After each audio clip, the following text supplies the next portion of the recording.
ওরা মতুয়াদেরকে যেভাবে রাজনীতি করেছিলেন, এখন যেহেতু বনগার ভোট হয়ে গেছে, এখন আর মতুয়া না, এখন ওবিসি নিয়ে বলছেন, পাসমানদা মুসলমানদের কথা বলছেন। এগুলো হচ্ছে তার কাছে ভোটের জন্য এক একটা অংশের বলে, অন্যদেরকে দোষ দেয় ভোট ব্যাংক, কিন্তু আসলে উনি সেটার বাইরে কিছু ভাবনা চিন্তা করতে পারেন না।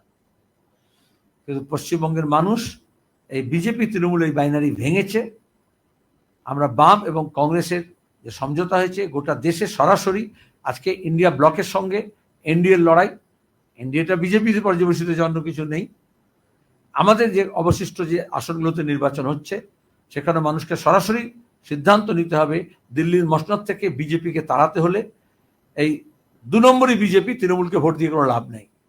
আপনি দমদমের ক্যান্ডিডেট দেখুন, আপনি উত্তর কলকাতার ক্যান্ডিডেট দেখুন, আপনি তার আগে ব্যারাকপুরের ক্যান্ডিডেট দেখেছেন বিজেপির, এটা সব জায়গায় তাই। আমরা আবেদন করব মানুষকে যে এই শেষের দিকের তামাশা, এবং তাতে কিছু হয়তো উত্তেজনা খোরাক থাকতে পারে, কিছু জুমলা থাকতে পারে, যেটা মমতা ব্যানার্জিও করছেন, সেই ফাঁদে পড়বেন না। ধর্মকে টেনে নিয়ে এসে যেটা করা হয়, তাতে ধর্মকে আরো বেশি অপমান করা হয়। টেনে হিঁচড়ে নির্বাচনের রাস্তায় তাকে ধর্মকে নামানো হচ্ছে। এখন নেতাজি সুভাষ বোসকে নামানোর চেষ্টা হবে। আমরা তার আগে দেখেছি বিজেপি আর তৃণমূল এই কম্পিটিশন করেই, যখন নেতাজির 125তম জন্মবার্ষিকী, সেটাকে জয় শ্রীরামে চলে গিয়েছিল।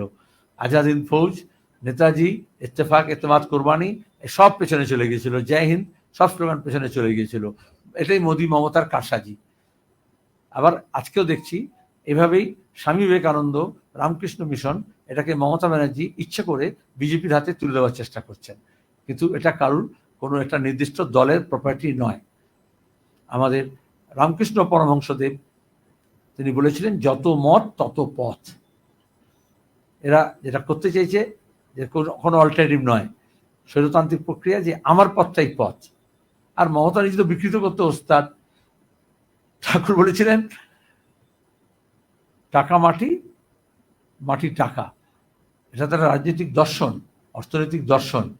মমতা সেটাকে বললেন, যত মাটি তত টাকা। এই যে কয়লা পাচার, গরু পাচার, জমি দখল, সন্দেশখালী থেকে সর্বত্র যা হচ্ছে, এটা তো আসলে সেটাই। এবং এই ফিলসফিতে যখন মমতা ব্যানার্জি বলছেন যত মাটি তত টাকা, নরেন্দ্র মোদী কি বলছে, যত রেল লাইন, স্টেশন, বাস, রাস্তা, তোমার গিয়ে জমি, ক্ষেত, খামার, খনি, ঝর্ণা, নদী, সবই টাকা। মনিটাইজেশনের যেটা ন্যাশনাল মনিটাইজেশন প্ল্যান, যেটা সেখানে হচ্ছে এই সমস্ত কিছুকেই বন্ধক রাখো, বিক্রি করো এবং টাকায় রূপান্তরিত করো। এটা আমাদের দেশের অর্থনীতিকে ভেঙে চুরমার করা হয়েছে। আমাদের ন্যাশনাল রিজার্ভ কমে গেছে, রিজার্ভ ব্যাংকের রিজার্ভ কমে গেছে, আমাদের জাতীয় সঞ্চয় কমে গেছে। জাতীয় সঞ্চয় করা মানে গড় সঞ্চয় কমে গেছে, এবং আমাদের এখন মানুষের অবস্থা দিন আনি দিন খাই, বেশিরভাগ মানুষের। আর নির্দিষ্ট কয়েকজন মানুষের কাছে সম্পদটা বেশি, যারা বোঝাচ্ছে মোদী হয়তো মুমকিন অনেক কিছু করেছেন। মোদী যেটা করেছেন, এই যে ইকুইটি, সেটাকে ভেঙে দিয়েছেন, এবং মানুষের যে অংশগ্রহণ ছিল সেটাকে তিনি বিকৃত করেছেন, যার ফলে আজকের আয় এবং সম্পদ সেটা সমবন্টনের বদলে নির্দিষ্ট কয়েকজনের হাতে জমা হচ্ছে, এবং বেশিরভাগ মানুষ তারা হচ্ছে সেই আয় এবং সম্পদ থেকে বঞ্চিত হচ্ছেন। এজন্য মানুষ তার রায় দেবেন বিজেপি এবং তৃণমূলের বিরুদ্ধে, এই আবেদন রাখছি।